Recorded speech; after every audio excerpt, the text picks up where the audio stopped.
Pernah kebayang nggak apa jadinya kalau bahan alami yang unik ketemu sama bahan buatan pabrik yang super kuat? Nah, di dunia kerajinan modifikasi, pertemuan ini tuh bukan tabrakan, tapi justru kolaborasi yang hasilnya keren banget. Yuk kita bedah bareng-bareng. Coba deh pikirin, gimana caranya sebatang bambu yang kaku bisa nyambung sama kain yang lembut buat jadi tas yang cantik? Atau botol plastik bekas yang biasanya kita anggap sampah, tiba-tiba bisa naik kelas jadi hiasan artistik cuma gara-gara ditempelin daun kering. Ini bukan sulap loh, ini namanya seni kombinasi. Yuk kita lihat logikanya. Nah, ini dia peta perjalanan kita. Kita mulai dari dunia bahan alami, kita lihat plus minusnya, terus kita nyebrang ke dunia bahan buatan, kita intip juga kekuatannya. Dan puncaknya, kita bakal lihat gimana cara menjodohkan keduanya jadi karya yang luar biasa. Oke, kita mulai dari yang paling dasar dulu ya. Kita masuk ke dunia palet alami. Anggap aja ini semua bahan baku gratis yang disediain langsung sama alam buat kita. Jadi, bahan alami itu apa sih? Gampangnya gini, ini tuh semua bahan yang kita comot langsung dari alam. Kayu dari pohon, batu dari sungai, atau kerang dari pantai.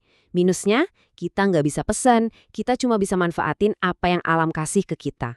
Ciri khas bahan alami itu justru ada di ketidaksempurnaannya.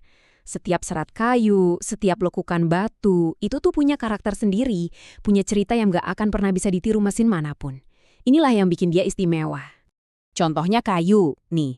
Dia kuat, seratnya cantik, tapi gampang rusak kena cuaca. Nah, disinilah bahan buatan masuk. Cat akrilik atau pernis itu ibaratnya kayak jas hujan buat si kayu. Dia ngelindungin, sekaligus bikin penampilannya makin kece. Sekarang kita lihat bambu. Sifatnya yang unik, berongga, lentur, tapi juga kuat, bikin dia jadi kanvas yang asyik banget buat diotak-atik. Cuma dengan tambahan sisa kain atau pita warna-warni, sebatang bambu yang biasa aja bisa langsung berubah jadi hiasan yang super menarik. Tapi, seindah apapun pemberian alam, pasti ada kurangnya. Yuk kita lihat jujur-jujuran, apa aja sih kelebihan dan kelemahan dari bahan-bahan alami ini? Kelebihannya jelas ya, ramah lingkungan dan tampilannya itu otentik banget, gak ada duanya. Tapi di sisi lain, ya itu dia rapuh, daun kering gampang sobek, kayu bisa lapuk. Tanpa bantuan, keindahannya bisa cepat hilang. Oke, cukup soal alam. Sekarang kita lompat ke dunia seberangnya, gudang buatan manusia. Ini adalah dunia material yang lahir dari pabrik yang dirancang khusus untuk jadi kuat dan serbaguna. Jadi, kalau bahan alami itu apa adanya, nah bahan buatan ini sengaja dibuat ada apanya.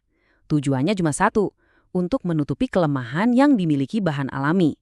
Dibuat biar lebih kuat, lebih awet, dan lebih mudah diatur. Karakternya jelas beda banget. Warnanya seragam, teksturnya rata. Mungkin nggak seunik bahan alami, tapi soal daya tahan, wah, jangan ditanya. Tahan cuaca, anti jamur, dan yang paling penting, bisa dibentuk jadi apapun yang kita mau. Fleksibel banget. Coba lihat ini. Perpaduan yang nggak disangka-sangka, botol plastik yang kelihatannya murah bisa kita dandanin pakai bahan alami kayak tali rami. Tiba-tiba tampilannya langsung berubah total. Dari yang tadinya sampah, malah jadi karya seni etnik yang berkelas. Sama juga kayak kertas. Bayangin deh, koran bekas kita gulung jadi batangan-batangan kecil, terus kita anyam barang rotan alami. Hasilnya, keranjang yang kokoh yang menggabungkan semangat daur ulang dengan keindahan teknik anyaman tradisional. Keren kan idenya? Udah lihat kan kehebatannya? Tapi sama kayak bahan alami, bahan buatan juga punya dua sisi. Ada keunggulan, pasti ada juga resikonya. Yuk kita timbang lagi plus minusnya. Kelebihannya sih gak perlu diragukan lagi. Super kuat, super awet, super gampang diatur, praktis banget. Tapi, ini tapi yang besar. Banyak dari bahan ini butuh ratusan tahun buat hancur dan bisa jadi masalah lingkungan yang serius kalau kita gak kelola dengan benar. Nah, kita udah kenalan sama dua dunia ini. Dunia alami yang unik dan dunia buatan yang tangguh. Sekarang, bagian paling serunya. Gimana cara kita jadi mak comblang dan menyatukan mereka berdua? Dan inilah inti dari semuanya.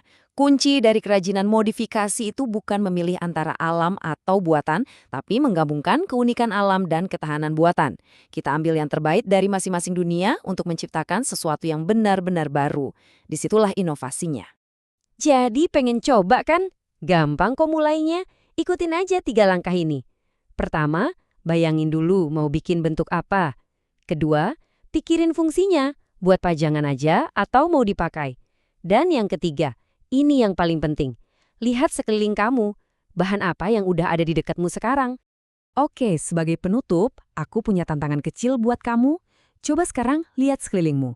Ada botol plastik, ada ranting kering, ada kertas bekas. Dengan perpaduan bahan-bahan yang ada di depan mata kamu itu, kira-kira karya keren apa yang bisa lahir dari tanganmu? Coba deh pikirin, karena kreativitasmu dimulai dari sana.